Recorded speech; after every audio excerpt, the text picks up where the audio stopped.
கத்த நல்லவர், கத்தருக்கு சோத்திரம். அல்லேலூயா. கத்த நல்லவர், கத்தருக்கு நன்றி. இன்றைக்கும் நான் உங்களுக்கு மத்தியில் பேசுவதற்கு ஆண்டவருடைய சமூகத்தில் காத்திருந்த போது ஆண்டவர் ஒரு வசனத்தை என்னுடைய கண்களுக்கு முன்னே நிறுத்தினார். 1 கொரிந்தியர் 10ஆம் அதிகாரம் 13வது வசனத்தின் கடைசி பகுதியை வாசிக்கும் போது, தப்பிக்கொள்ளும்படியான போக்கை உண்டாக்குவார். தப்பிக்கொள்ளும்படியான போக்கை ஆண்டவர் உண்டாக்குவார். நிறைய பேர் சொல்கிறாங்க, நீ இந்த கடனில் தப்பவே முடியாது, இந்த வியாதியினால் நீ தப்பவே முடியாது, உன் வாழ்க்கையில் நீ தப்பவே முடியாது அப்படின்னு மனிதர்கள் சொல்லி இருக்கலாம். ஆனால் ஆண்டவர் இயேசு உங்களை பார்த்து சொல்லுகிறார், தப்பிக்கொள்ளும்படியான போக்கை அவர் உண்டாக்குவார். தப்பிக்கொள்ளும்படியான போக்கை ஆண்டவர் உண்டாக்குவாராம். ஆண்டவர் தப்பிக்கொள்ளும்படியான போக்கை உண்டாக்குவார். யாரை ஆண்டவர் தப்பிக்கொள்ளும்படியான போக்கை உண்டாக்குவார்? எல்லாரையும் ஆண்டவர் தப்ப பண்ண மாட்டார். நீங்கள் ஒருவேளை சர்ச்சுக்கெல்லாம் போகிறாங்க, பைபிள் எடுத்துகிட்டு போகிறாங்க, கிறிஸ்தவங்களாக இருக்கிறாங்க, இவங்க எல்லாம் தப்பு இல்லையே. ஆனால் ஆண்டவர் எப்போவுமே ஒரு தப்புனைன்னா சில டேர்ம்ஸ் வச்சிருக்கிறார், கண்டிஷன் வச்சிருக்கிறார். அந்த கண்டிஷனுக்கு உட்பட்டு வாழக்கூடியவங்க தான் இந்த உலகத்தில் இனி தப்புவாங்க. மற்றவங்க தப்ப முடியாது. எவ்வளோ கிறிஸ்தவங்க வியாதிப்பட்டு கொடூரமான வியாதி தாக்கி மருத்துவமனையில் இருக்கிறாங்க, வீட்டில் ஆபத்தில் இருக்கிறாங்க, ஆக்சிடென்ட் ஆகி எத்தனையோ பேர் வீட்டில் மரணப்படுக்கையில் இருக்கிறாங்க. ஆண்டவர் எல்லாரையும் தப்ப பண்ண விட மாட்டார். அப்போ யாரை ஆண்டவர் தப்புவிக்க பண்ணுவார்? முதலாவது, தேவ பக்தியாய் நடந்து கொள்ளுகிறவர்களை ஆண்டவர் தப்பும்படியான போக்கை உண்டாக்குவார். தேவ பக்தியாக நடக்கணும். ஆண்டவருக்கு ஒரு பக்தி, அவர் விரும்புகிற ஒரு பக்தியில் நடக்கணும். நம்ம யானோ தானோ என்கிறது அல்ல கிறிஸ்தவ வாழ்க்கை. ஆண்டவருக்கு ஒரு பக்தியாய் வாழும்போது அவர்களையும் ஆண்டவர் தப்புவிக்க பண்ணுவார். 2 பேதுரு 2ஆம் அதிகாரம் 9வது வசனம் சொல்லுகிறது, தேவ பக்தி உள்ளவர்களை சோதனையிலிருந்து அவர் தப்புவிக்க பண்ணுவார். தேவ பக்தி உள்ளவர்களை வந்திருக்கிற சோதனையிலிருந்து தப்பும்படியான கிருபையை தருவார். தேவ பக்தி ஆண்டவருக்கு ஏற்ற ஒரு பக்தி, கர்த்தருக்கு ஏற்ற ஒரு பக்தியாக நம்ம நடக்கணும். ஒரு பக்தி இல்லாமல் எதையும் செஞ்சு கண்டபடி வாழ்ந்து கண்டபடியான ஒரு வாழ்க்கை அப்படி இருக்கிறவர்களை ஆண்டவர் தப்ப பண்ண மாட்டார். ஆண்டவருக்கு பயந்து ஆண்டவருக்கு ஏற்ற ஒரு பரிசுத்தத்தில் வாழக்கூடியவர்களை ஆண்டவர் தப்பி போக பண்ணுவார்.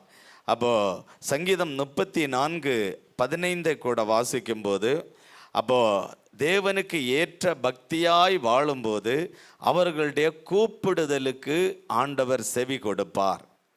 நீங்கள் கூப்பிடும்போது செவி கொடுக்கணும்னா ஆண்டவருக்கு ஏற்ற பக்தியில் நம்ம வாழணும். இயேசுவுக்கு ஏற்ற ஒரு பக்தியில் நம்ம வாழும்போது நம்மளுடைய கூப்பிடுதலுக்கு ஆண்டவர் செவி கொடுப்பார். எல்லாரும் கரங்களை உயர்த்தி ஆண்டவருக்கு ஒரு ஸ்தோத்திரம் செலுத்துங்க. எல்லாரும் நல்ல ஸ்தோத்திரம் பண்ணுங்க. ஆமேன். நல்ல தேவ பக்தியாக நடக்கணும். உங்களை பார்க்குறவங்க, இவன் உண்மையிலே கிறிஸ்தவள் தான், என்னை பார்க்குறவங்க உண்மையிலே இவன் கிறிஸ்தவன் தான் அப்படின்னு நம்மளை பார்க்கும்போதே அவங்க அடையாளப்படுத்தணும். அந்த தேவ சாயல் நமக்குள்ளே இருக்கணும், தேவ பிரசன்னம் நமக்குள்ளே இருக்கணும், அந்த தேவ அபிஷேகம் நம்ம முகத்தை பார்க்கும்போது மற்றவங்க அறிஞ்சு கொள்ளணும், இவன் ஒரு கிறிஸ்தவள் தான், இவன் ஒரு கிறிஸ்தவன் தான் என்கிறத மற்றவங்க அறிந்து கொள்ளணும். அதான் தேவ பக்தி. ஒரு தேவ பக்தி நமக்குள்ள இருந்தா இவங்க உண்மையிலே இவங்க கிறிஸ்தவங்க தான் என்பதை மற்றவங்க அறிந்து கொள்ளுவாங்க. அந்த தேவ பிரசன்னம் நம்மளுடைய முகத்தின் மேல் இருக்கிறதை பார்க்க முடியும். எல்லாரையும் பார்க்க முடியலை. எல்லாரையும் பார்க்க முடியுதா? இது கிறிஸ்தவங்களான்னு தெரியுதா? நமக்கு இவங்க கிறிஸ்தவன்னு தெரியுதா? நான் நிறைய பேரை பார்த்துருக்கிறேன், இது கிறிஸ்தவங்களா இருக்காது. நீங்கள் சீசனில் கிளாத்தி மீன் பார்த்துருக்கீங்களா? கிளாத்தி மீன், சிலருடைய மூஞ்சி அந்த கிளாத்தி மீன் மாதிரியே இருக்குது. அந்த மூஞ்சியை பார்த்தா அப்படிதான் இருக்கு. அது அந்த சாயல் அப்படியே இருக்கு இவங்களுக்கு. இதெல்லாம் கிறிஸ்தவங்களான்னு நமக்கு தோணுது. கொஞ்சம் சிரிக்கலாம், கொஞ்சம் அன்பாக பேசலாம், கொஞ்சம் அந்த இயேசுக்க சாயலில் நம்ம நடந்து கொள்ளலாம். கிளாத்திகை மூஞ்சி வச்சுட்டு இவங்க கிறிஸ்தவங்களா எப்படி இருக்க முடியும்? கொஞ்சம் சிரிச்சு சந்தோஷமா கொஞ்சம் அந்த மாதிரி இருக்கலாமே, அது இல்லை. அப்போ ஆண்டவர் சொல்றாரு, தேவ பக்தி நமக்கு தேவை. தேவ பக்தி உள்ளவர்களுடைய ஜெபத்தை ஆண்டவர் கேட்பார். அவர்களுடைய கூப்பிடுதலுக்கு ஆண்டவர் செவி கொடுப்பார். ஆண்டவருடைய வார்த்தை சொல்லுகிறது. சங்கீதம் 34:17 கூட வாசிக்கும் போது, எல்லா உபத்திரவங்களுக்கும் அவர்களை ஆண்டவர் நீங்களாக்கி விடுவிப்பாராம். தேவ பக்தி உள்ளவர்களை எல்லா சோதனையிலிருந்தும் எல்லா உபத்திரவங்கள்ல இருந்தும் அவர்களை நீங்களாக்கி விடுவிப்பார். உங்க வாழ்க்கையில் ஏதாவது சோதனை வந்துச்சா, ஏதாவது ஒரு உபத்திரம் வந்துச்சா, ஆண்டவரிடத்துல ஜெபம் பண்ணுங்க. தேவ பக்தியா இருந்து ஜெபிக்கணும். தேவ பக்தியா இருந்து ஜெபிக்கும் போது அவர்களுடைய ஜெபத்தை ஆண்டவர் கேட்டு அவர்களுக்கு அற்புதம் செய்வார். அவர்களை தப்பி கொள்ளும்படியான போக்கை உண்டாக்குவார். 19வது வசனம் சொல்லுகிறது, நீதிமானுக்கு வரும் துன்பங்கள் அநேகமாயிருக்கும். சில தேவ பிள்ளைகளுக்கு துன்பங்கள் நிறைய, ஆண்டவருடைய பிள்ளைகளுக்கு கிடைக்கிற துன்பங்கள் நிறைய நம்ம பார்க்கிறோம். நீதிமானுக்கு வரும் துன்பங்கள் அநேகமாயிருக்கும், அவைகள் எல்லாவற்றிலிருந்தும் அவர்களை கர்த்தர் விடுதலை ஆக்குவார். தேவ பக்தி உள்ளவர்களை ஆண்டவர் விடுதலை ஆக்குவார். கடன் பிரச்சனையா, ஒரு விடுதலை வரும். ஒரு வியாதியா, ஒரு விடுதலை வரும். ஒரு பண கஷ்டமா, ஒரு விடுதலை வரும். போராட்டமா, ஒரு விடுதலை வரும். எப்போ வரும்? தேவ பக்தி, ஆண்டவருக்கு மேல உள்ள ஒரு பக்தி, ஆண்டவருக்கு மேல உள்ள அந்த அளவில்லாத அந்த பக்தி நமக்குள்ள இருந்தா. நிறைய பேருக்கு பக்தி இல்லை. பக்தி இல்லாம ஜெபிக்கிறாங்க, பக்தி இல்லாம ஆராதிக்கிறாங்க, பக்தி இல்லாம ஆண்டவரை தேடி போறாங்க. பக்தி இல்லாத ஜெபம். நல்ல பக்தியோடு ஜெபிக்கணும். பக்தி என்றால் ஒரு கடவுள் பயம், கடவுளை உண்மையா தேடுற அந்த உண்மை, இதெல்லாம் தான் பக்தி. அந்த பக்தியோடு ஆண்டவரை தேடி பாருங்க, நம்மளுடைய ஜெபத்தை ஆண்டவர் கேட்டு அற்புதம் செய்வார். அல்லேலூயா. ஒரு முறை நம்ம சூளகிரி மலையில் ஒரு ரெசினாக்காலுக்கு ஆராதனை சென்டரில் அந்த ஜெபத்துக்கு வரக்கூடிய ஒரு குடும்பம், அவங்க ஆண்டவரை ஏற்றுக்கொண்டதுனால இவங்களுக்கு இனி இந்த தெருவில் வர பைப்பில் தண்ணி எடுக்கக்கூடாது அப்படின்னு சட்டம் போட்டாங்க. நீ அவங்க என்ன பண்ணிட்டாங்கன்னா, அவங்களுடைய நம்பிக்கைக்குரிய அந்த இடத்துக்கு பணம் கொடுக்கல. நான் இனி பணம் தர மாட்டேன், நான் இயேசுக்காரைய மாறிட்டேன், இனியெல்லாம் நாங்கள் பணம் தர முடியாது இப்படின்னு சொன்னதுனால கோபத்தில் ஊர்க்கூட்டம் போட்டு பைப்பில் நீ தண்ணி எடுக்கக்கூடாது. இனி இந்த தெருவில் 4 தெருவு இருக்கு, 4 தெருவிலையும் யாரும் உனக்கு நல்லது கெட்டது சொல்ல மாட்டாங்க. நீ அந்த சாமியை விட்டு எங்கள் சாமியை தான் நீ வரணும், எங்கள் சாமி கிட்ட நீ வந்தே ஆகணும். அவங்க சொன்னாங்க, இனி நான் சாமி கேட்டால் எல்லாம் வரமாட்டேன், எங்களுக்கு ஒரு சாமி இருக்குது, அந்த சாமி இயேசு சாமி, அந்த சாமி போகிறோம் அப்படின்னு சொன்னாங்க. இப்போ பார்த்தா அவங்களுக்கு கொஞ்சம் நிலம் இருக்குது, தோட்டத்தில் நிலம் இருக்குது, பயிர் போட்டாங்க, பயிர் போட்டாங்க. அப்போ எல்லாருக்கும் தோட்டத்துலேயும் ஒரு குறிப்பிட்ட நாளில் நல்லா முளைச்சி நல்ல இலை விட்டு நல்லா வளர்ந்து வந்துச்சு. ஆனால் இவங்களுடைய தோட்டத்தில் வந்த பயிர் மட்டும் அது கருகி போய் கொஞ்சம் பட்டு போகிற அளவுக்கு எல்லா செடியுமே அப்படி ஆயிடுச்சு, எல்லாமே அப்படி ஆயிடுச்சு. அப்போ எல்லாரும் சொன்னாங்க, இது சாமி குத்தமாயிடுச்சு, இவ்வளோ வருஷம் உனக்கு அறுவடை இருந்துச்சு, இவ்வளோ வருஷம் உனக்கு நல்ல விளைச்சல் இருந்துச்சு, இவ்வளோ வருஷம் நல்லா இருந்துச்சு, இப்போ மட்டும் ஏன் ஆயிடுச்சு? அதுதான் உனக்கு சாமி குத்தம். நீ அந்த இடத்துல இருந்து திருஷ்டி எடுத்து சாமி கோயிலில் நீ சாமி கும்பிட்டாதான் உனக்கு அதில் ஆசீர்வாதம்னு எல்லா மக்களும் சொல்கிறாங்க. இவங்க சொல்கிறாங்க, பயிரெல்லாம் அழுகி போனாலும், பயிரெல்லாம் கருகி போனாலும், பயிரெல்லாம் எனக்கு வீணா போனாலும் நான் இந்த இயேசுவை நீ விடமாட்டேன்னு சொன்னாங்க. அப்போ நைட்டு 7 மணிக்கு மேலே எல்லாரும் தூங்கினதுக்கு அப்புறம் இவங்க பயிர் தோட்டத்துக்கு வந்தாங்க, அவங்க தோட்டத்துக்கு வந்தாங்க.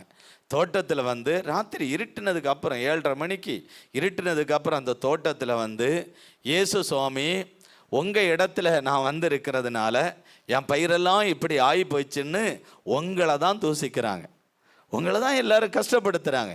எல்லாரும் ஆளுக்கு ஆள் அந்த சாமிகிட்ட போனேன், அந்த சாமியை தான் குற்றப்படுத்துகிறாங்க. அந்த அன்புள்ள சுவாமி எனக்கு தயவு செய்து இந்த பயிரெல்லாம் நல்லா வளரணும், பயிரெல்லாம் நல்லா இலை விட்டு நல்லா வரணும், நல்ல விளைச்சல் தரணும், நல்ல ஆசீர்வதிக்கப்படணும் அப்படின்னு சின்னதாக கிராமத்தில் கிராமவாசியாக போய் ஜெபம் பண்ணாங்க. நடந்த சம்பவம். போயிருந்து ராத்திரி 7:30 மணிக்கு ஜெபம் பண்ணிவிட்டு ஒரு அரை மணி நேரமோ ஏதோ ஒரு நேரம் ஜெபம் பண்ணிவிட்டு வந்துட்டாங்க. படுத்து காலையில் மறுபடியும் அவங்க தோட்டத்துக்கு போகிறாங்க. தோட்டத்தில் நல்ல முறையில் பயிரெல்லாம் இலை விட்டு நல்ல கொழுன்னு நல்ல செழிப்பாக நிற்கிது. அல்லேலூயா சொல்லுங்க. இப்போ அந்த பயிரெல்லாம் வளர்ந்து நல்ல ஈல்டு கொடுத்துச்சு, நல்ல அந்த விளைச்சல் கொடுக்கும்போது இவங்க தோட்டத்தில் விளைஞ்ச பயிர் பாருங்க மூட்டை கணக்கில் லாபம் கொடுத்துச்சு. இப்போ இவங்க சொல்ல ஆரம்பிச்சாங்க, உங்க சாமியை விட எங்க சாமி பெரிய சாமி. அல்லேலூயா.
பேர் பெரிய சாமின்னு பேர் வைப்பாங்க, பார்த்துருக்கீங்களா? பெரிய உங்கள் பேர் என்னன்னு கேட்டால் பெரிய சாமின்னு சொல்லுவாங்க.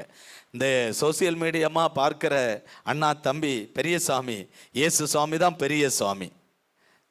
நீங்கள் உங்களுக்கு விசுவாசம் இருக்கிற சாமி பெரிய சாமி. இந்த சாமி பெரிய காரியங்களை செஞ்சிட்டார்ல. கிராமத்தில் எல்லாருக்கும் முன்னிலையில ஆண்டவர் அந்த சகோதரியை வெட்கப்படுத்தாம, அவமானப்படுத்தாம, நிந்திக்கப்படுத்தாம இந்த சகோதரியை கர்த்தர் ஆசீர்வதித்தார். இப்ப இவங்க சொல்றாங்க, உங்க சாமியோட எங்க சாமி பெரிய சாமி. அந்த இடத்துல வெட்கப்படுத்தாதபடி கர்த்தர் அந்த இடத்துல அற்புதம். பக்தி இல்லைன்னா அந்த காட்டுல, பாம்பு காட்டுல 7:30 மணிக்கு போய் ஜெபிக்க முடியுமா? அவ்வளவு தூரம் ஆண்டவருக்கு மேல நம்பிக்கை, ஆண்டவருக்கு மேல அவ்வளவு தூரம் பக்தி. அந்த பக்தியோடு போய் ஜெபம் பண்ணினாங்க பாருங்க. கர்த்தர் அந்த ஜெபத்தை கேட்டார். ஒரு வியாதிக்காக, ஒரு பலவீனத்துக்காக, ஒரு போராட்டத்துக்காக, ஒரு கஷ்டத்துக்காக, ஒரு சில பாடுகளுக்காக நீங்க பக்தியாய் போய் ஆண்டவரிடத்துல ஜெபம் பண்ணும் போது அந்த ஜெபத்தை ஆண்டவர் கேட்பார். நிறைய கிறிஸ்தவர்கள் எங்க தாத்தா செக்ரட்டரி, எங்க பாட்டிக்கு பேர செக்ரட்டரி, இப்படி எல்லாம் சொல்லுவாங்க. 30 தலைமுறைக்கு முன்ன உள்ளவங்கள சொல்லுவாங்க. ஆனா இவங்களுடைய பக்தியை பார்த்தா சர்ச்சில் சண்டை போடுவான், சர்ச்சில் போய் சண்டை போடுவான். இவன் என்னங்க பக்தி இருக்கு? இதெல்லாம் பக்தி இல்லாத கூட்டம். பக்தியா இருக்கிறவங்க எந்த சண்டைக்கும் போக மாட்டாங்க. சர்ச்சில் பொறுப்பு தந்தா சந்தோஷமா ஏற்றுக்கொள்ளுவாங்க. அவங்க போய் யார்கிட்டையும் சண்டை இல்லாம, யார்கிட்டையும் போய் எந்த பிரச்சனைக்கும் போகாம அவங்க பாட்டுக்கு போவாங்க, ஆராதிப்பாங்க, ஜெபிப்பாங்க. கொடுத்திருக்கிற பொறுப்பை உண்மையும் உத்தவமாய் நிறைவேற்றுவாங்க.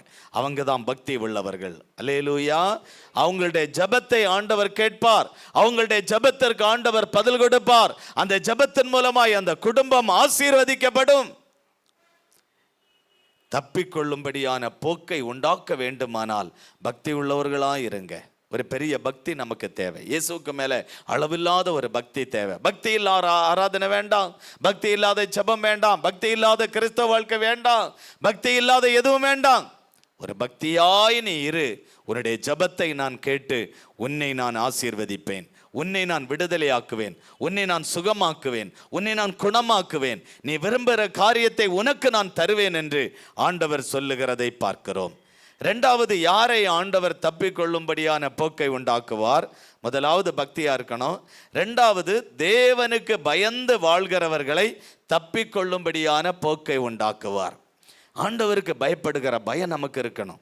ஒருவேளை இதை நம்ம செய்யக்கூடாது, ஆண்டவர் பார்த்து கொண்டு இருக்கிறார். சில பேர் கிறிஸ்தவர்கள், சர்ச்சுக்கு போறவங்க, ஆண்டவரை ஏற்றுக்கொண்டேன்னு சொல்லவங்க, அந்நிய பாஷை பேசுறவங்க, ஊழியக்காரங்க துணிச்சலா இதை செய்யறாங்க. துணிகரமான பாவம், ஒரு துணிகரமா செய்யறாங்க. ஒரு எல்லைகள்ல பிடுங்கி அடுத்தவனை கண்டத்துல நீக்கி போடுறானே, உனக்கு என்ன கிறிஸ்தவ வாழ்க்கை? கொஞ்சம் யோசிக்கிறீங்களா? துணிகரமா செய்வாங்க. லஞ்சம் வாங்குறவன் கிறிஸ்தவன் பேரை கேட்டா ஒரு வித்தியாசமான இயேசு கிறிஸ்துவனுடைய பைபிள்ல இருக்கிற பேரா இருக்கு. அவன் துணிகரமா கேட்கிறான், குடு, இந்த கையெழுத்து போடணுமா, இவ்வளவு 1000 கொடு. துணிகர பாவம், துணிகரம். கடவுள் பயமே, அந்த ஆண்டவருக்கு மேல உள்ள பயமே கிடையாது. அரசியல் பண்றவனுக்கு என்ன பயம்? சர்ச்சில் போய் சண்டை போடுறவனுக்கு என்ன பயம்? சர்ச்சில் போய் பாஸ்டரை சட்டை பிடிக்கிறவனுக்கு என்ன பயம்? ஒரு பயமில்லாத கிறிஸ்தவர்கள் தான் இன்றைக்கு இந்த உலகத்தில் வாழ்கிறதை பார்க்கிறோம். அவங்க மூலமா எந்த பிரயோஜனமும் இல்லை, அவங்க மூலமா எந்த நன்மையும் இந்த தேசத்துக்கு இல்லை. என கடவுள் பயம் இல்லை. அப்ப ஆண்டவருக்கு பயப்படுகளுடைய ஜெபத்தை ஆண்டவர் கேட்கிறவர். ஒருவேளை நம்ம பாவம் செய்யக்கூடிய சூழ்நிலைகள் நமக்கு வரும், பாவம் செய்யக்கூடிய அந்த சூழ்நிலைகள், அந்த சந்தர்ப்பங்கள் நமக்கு முன்ன வரும்.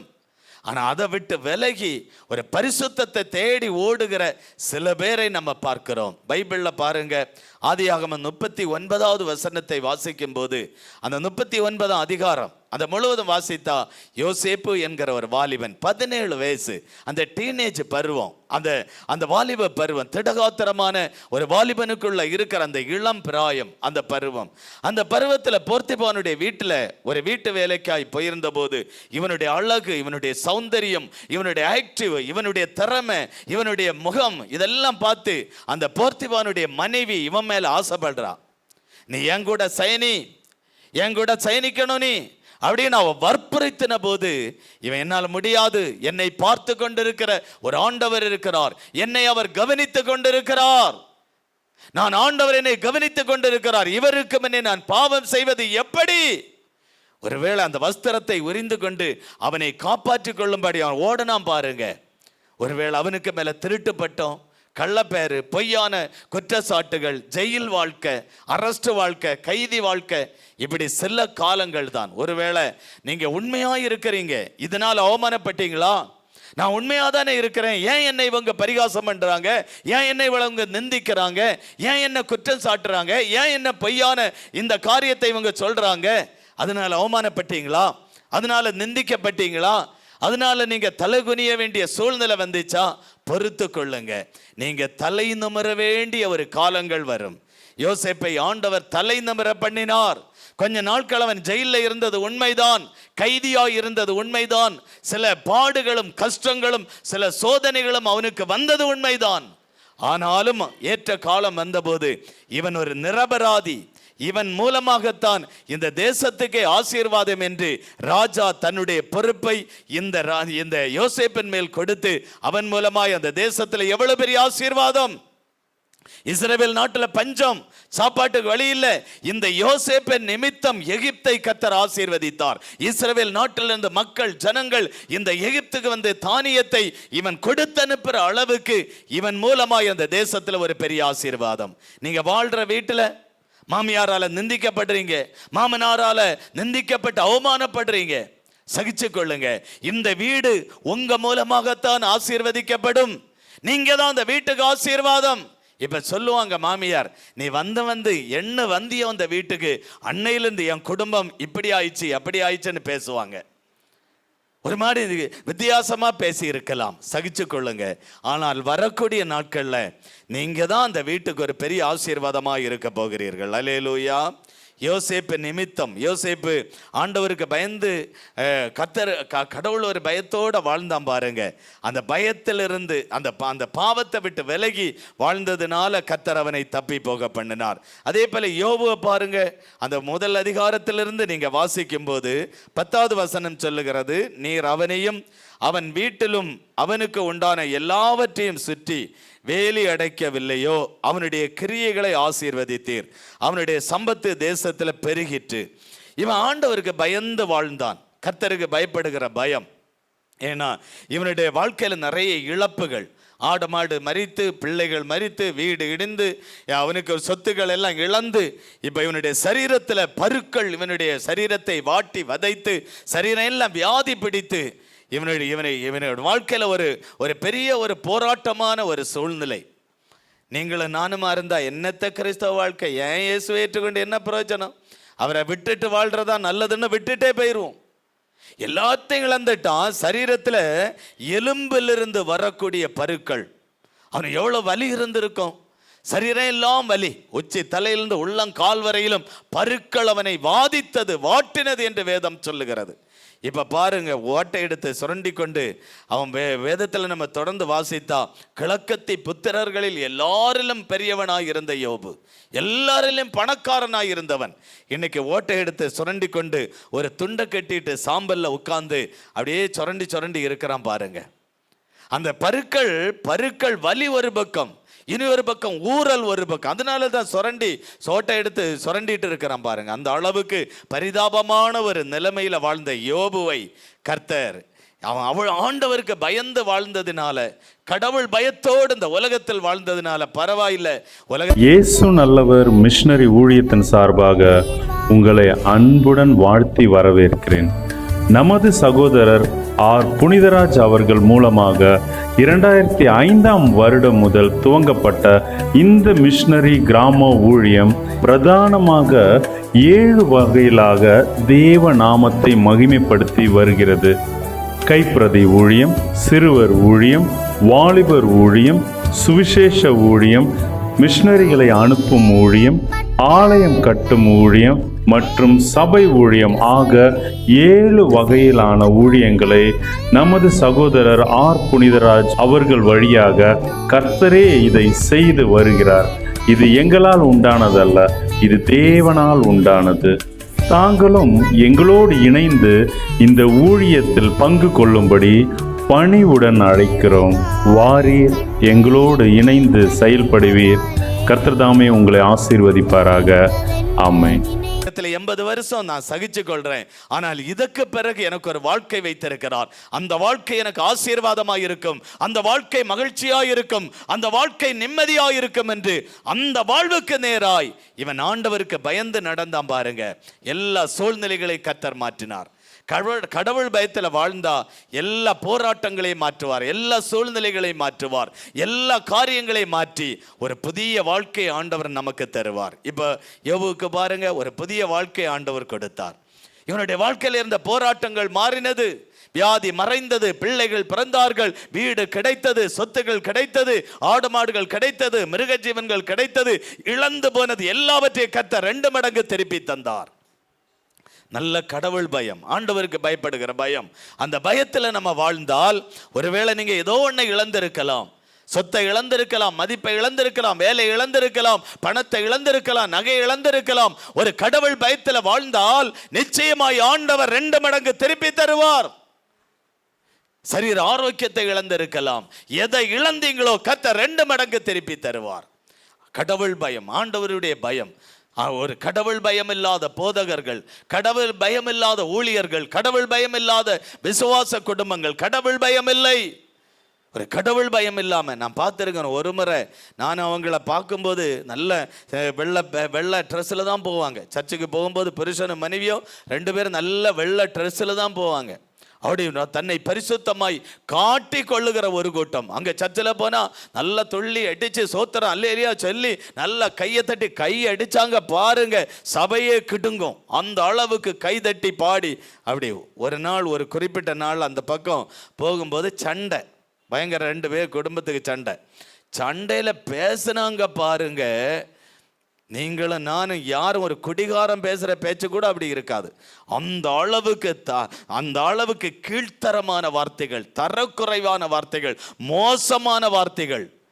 இவங்க போய் சர்ச்சில் போய் என்ன கடவுள் பயம், என்ன ஆண்டவருக்கு வசனத்தை பற்றி என்ன பயம்? ஒரு பயமில்லாத கிறிஸ்தவர்கள், பயமில்லாத கிறிஸ்தவன், இவங்களுடைய ஜெபத்தை ஆண்டவர் கேட்பதில்லை, இவர்களுக்கு ஆண்டவர் எந்த அற்புதங்களும் செய்வதில்லை, இவர்களுக்கு ஆண்டவர் எந்த நன்மையும் செய்ய மாட்டார். ஒரே வியாதி பிடிச்சு, ஒரே போராட்டம், ஒரே கஷ்டம், இதுதான் உங்களுடைய வாழ்க்கை. அப்ப தேவனுக்கு பயந்து வாழ்கிறவர்களுக்கு ஆண்டவர் தப்பி கொள்ளும்படியான போக்கை ஆண்டவர் உண்டாக்குவார். மூன்றாவது தேவனை நோக்கி ஜெபிக்கிறவர்களை ஆண்டவர் தப்பி போக பண்ணுவார். நம்ம ஜெபிக்கணுங்க, நம்ம ஆண்டவரிடத்துல ஜெபிக்கணும். ஏன் ஜெபிக்கணும் தெரியுமா? நமக்குள்ள இருக்கிற பாவம். லூக்கா 11ஆம் அதிகாரம் 4வது வசனம் சொல்லுகிறது, எங்கள் பாவங்களை எங்களுக்கு மன்னியும். இயேசு ஜெபிக்க கற்றுக் கொடுக்கிறார், இயேசுவே ஜெபம் பண்ணுகிறார், எங்கள் பாவங்களை எங்களுக்கு மன்னியும். இப்படின்னு நம்ம ஜெபிக்கணுமா? இயேசுவே எங்கள் பாவங்களை எங்களுக்கு மன்னியும், நாங்களும் எங்களிடத்தில் கடன்பட்ட எவனுக்கும் மன்னிக்கிறது போல எங்களை சோதனைக்கு உட்பட பண்ணாமல் தீமையிலிருந்து எங்களை ரட்சித்துக் கொள்ளும் என்று சொல்லுங்கள் என்றார். எப்படி ஆண்டவர் சொல்லுகிறார்? எங்கள் பாவங்களை மன்னியும் என்று சொல்லுகிறார். 2வது, எங்கள் சோதனைகளுக்கு உட்படப்படுத்த பண்ணாமல் தீமையிலிருந்து எங்களை ரட்சித்துக் கொள்ளும்.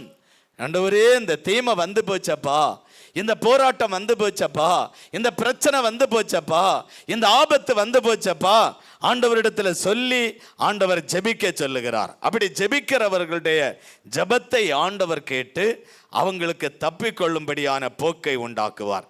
2வது, மத்தேயு 6ஆம் அதிகாரம் 13வது வசனம் சொல்லுகிறது, எங்களுக்கு சோதனைக்கு உட்பட பண்ணாமல் தீமையிலிருந்து எங்களை ரட்சித்துக் கொள்ளும். எங்களை சோதனைக்கு உட்படுத்த பண்ணாம இந்த சோதனையிலிருந்து எங்களை ரட்சித்துக் கொள்ளுங்க. இந்த சோதனையிலிருந்து எங்களை எடுத்துக்கொள்ளுங்கப்பா, சோதனையிலிருந்து எங்களை விலக்கிக் கொள்ளுங்க. எவ்வளவு சோதனை நம்ம வாழ்க்கையில பாருங்க, எவ்வளவு சோதனை. எவ்வளவோ சோதனையில தான் இன்றைக்கு மனிதர்கள் வாழ்கிறார்கள், கிறிஸ்தவர்கள் சோதனையில தான் வாழ்கிறார்கள். ஆனால் இந்த சோதனையிலிருந்து என்னை விடுதலையாக்கும் ஆண்டவர் என்று ஜெபிக்கிறவர்கள் குறைவுதான். அப்படி ஜெபிச்சா அவங்களுடைய ஜெபத்தை ஆண்டவர் கேட்டு அந்த அந்த அந்த தப்பிக்கொள்ளும்படியான போக்கை உண்டாக்குவார். 3வது, ஆண்டவர் எப்படி ஜெபிக்க சொல்லுகிறார்?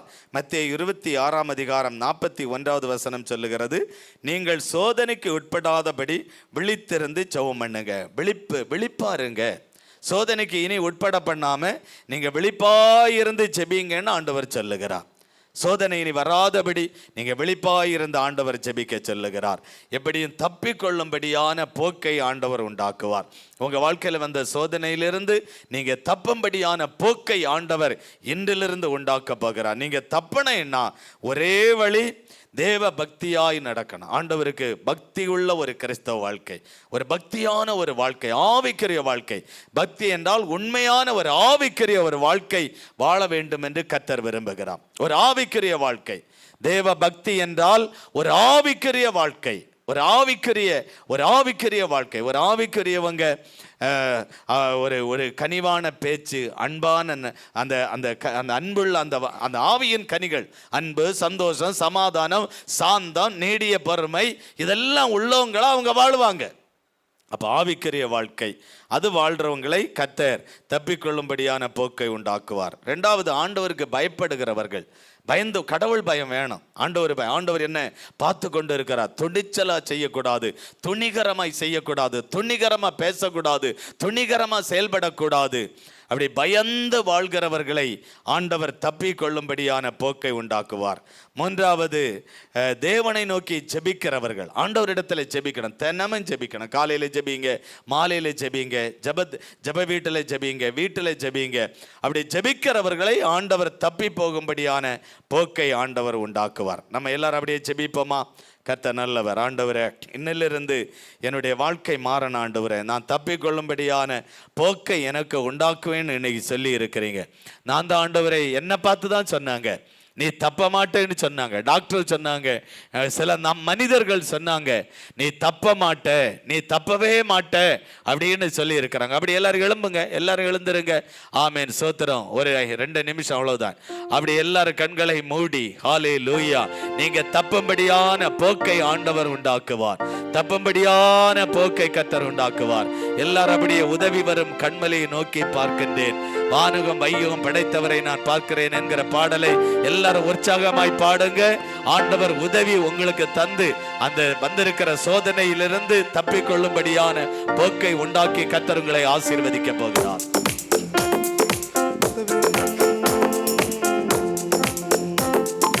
உதவி வரும் கண்மலை நோக்கி பார்க்கின்றேன், வானக வையக படைத்தவரை நான் பார்க்கின்றேன். உதவி வரும் கண்மலை நோக்கி பார்க்கின்றேன், வானக வையக படைத்தவரை நான் பார்க்கின்றேன். கரங்களை தட்டி, கால்கள் தள்ளாட விட மாட்டா, காக்கும் தேவன் உறங்க மாட்டா. கால்கள் தள்ளாட விட மாட்டா, காக்கும் தேவன் உறங்க மாட்டா. இஸ்ரவேலை காக்கிறவர் என்னாலும் தூங்க மாட்டா. இஸ்ரவேலை காக்கிறவர் என்னாலும் தூங்க மாட்டா. உதவி வரும் கண்மலை நோக்கி பார்க்கின்றேன், வானக மையகம் அடைத்தவரை நான் பார்க்கின்றேன்.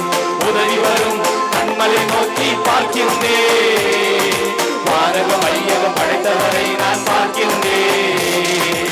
கர்த்தர் என்னை காக்கின்றார், எனது நிழலாய் இருக்கின்றார். கர்த்தர் என்னை காக்கின்றார், எனது வாழ்க்கை ஆண்டார். இரவினிலும் பாதுகாக்கின்றார், பகலிலும் இரவினிலும் பாதுகாக்கின்றார். உதவி வரும் கண்மலை நோக்கி பார்க்கின்றேன், வானக மையகம் படைத்தவரை நான் பார்க்கின்றேன். உதவி வரும் கண்மலை நோக்கி பார்க்கின்றேன், வானக மையகம் படைத்தவரை நான் பார்க்கின்றேன். கர்த்தர் எல்லா தீங்கிற்கும் விலக்கி என்னை காத்திடுவார். கர்த்தர் எல்லா தீங்கிற்கும் விலக்கி என்னை காத்திடுவார். அவரது ஆத்துமாவை அனுதினம் காத்திடுவார். அவரது ஆத்துமாவை அனுதினம் காத்திடுவார். உதவி வரும் கண்மலை நோக்கி பார்க்கின்றேன், வானக மையகம் படைத்தவரை நான் பார்க்கின்றேன். உதவி வரும் கண்மலை நோக்கி பார்க்கின்றேன், வானக மையகம் படைத்தவரை நான் பார்க்கின்றேன். போகும் போதும் காக்கின்றார், திரும்பும் போதும் காக்கின்றார். போகும் போதும் காக்கின்றார், திரும்பும் போதும் காக்கின்றார். இப்போதும் எப்போதும் என்னால் காக்கின்றார். இப்போதும் எப்போதும் என்னால் காக்கின்றார். உதவி வரும் கண்மலை நோக்கி பார்க்கின்றேன், வானக மையகம் படைத்தவரை நான் பார்க்கின்றேன். உதவி வரும் கண்மலை நோக்கி பார்க்கின்றேன், வானக